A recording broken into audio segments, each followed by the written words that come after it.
однос на третото прашање, што се однесува до законот за стечајците, прашањето, ако добро разбрав, се однесуваше на тоа зошто законот се однесува само за стечајците што се од компании кои што биле државни или со доминантно државен капитал, што значи над 50% државен капитал. Јас тоа во повеќе наврати во минатото го имам објаснето, но еве во оваа прилика, бидејќи такво прашање постави пратеникот, ќе го објаснам уште еднаш. Логиката зошто со законот се офатени само компаниите кои што во моментот на одење во стечај биле во државна собственост или во доминантно државна собственост, е од причина што во една таква ситуација државата може да барем теоретски да има одредена одговорност за одењето на тоа предпријатие во стечај. Кога приватно предпријатие отишло во стечај или доминантно приватно, над 50% доминантно приватно, не може да се каже дека државата има одредена, па ако сакате и нека биде тоа условна вина или директна или индиректна за таквото нешто.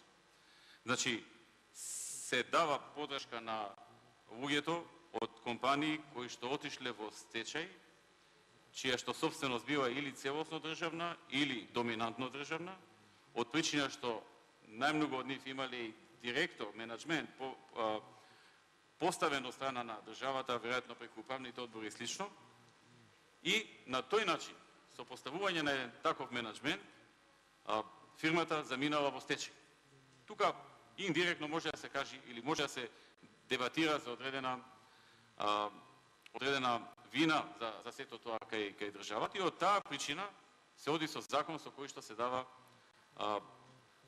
дава месечна надокнада до пензија на овие лица, додека компаниите, фирмите што биле приватни или доминантно приватни во тој период, нема никаква логика во оваа смисла што објаснив преходно, да државата со буџетски средства интервенира.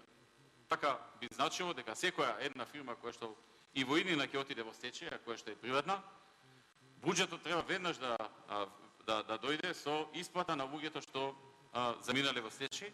И тука може и многу манипулација се јават со тек на време, да оние намерни стечаи и слично. Така што во ниедна земја не се случува да приватни фирми што отишле во стечај, подоцна државата ги покрива надокнадите до пензија на вработените што биле во таа фирма.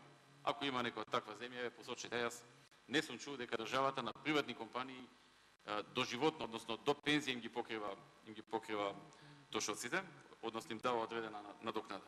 Така што тоа е таа логика. Што се однесува до четвртото условно кажано прашање, околу законот за кој што ги третира професионалните војници, односно нивниот ангажман после завршувањето на 45 години. Прво да ве потсетам дека преходно овој рок беше 35 години, па со доаѓањето на оваа политичка гарнитура на власт се зголеми на 38, па на 45. Она што го оставивте вие беше со 35 години.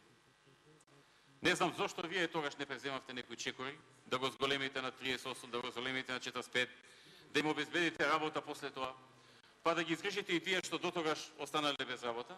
Не знам зашто не го направите тоа. Во тоа време со други очи гледате на работите.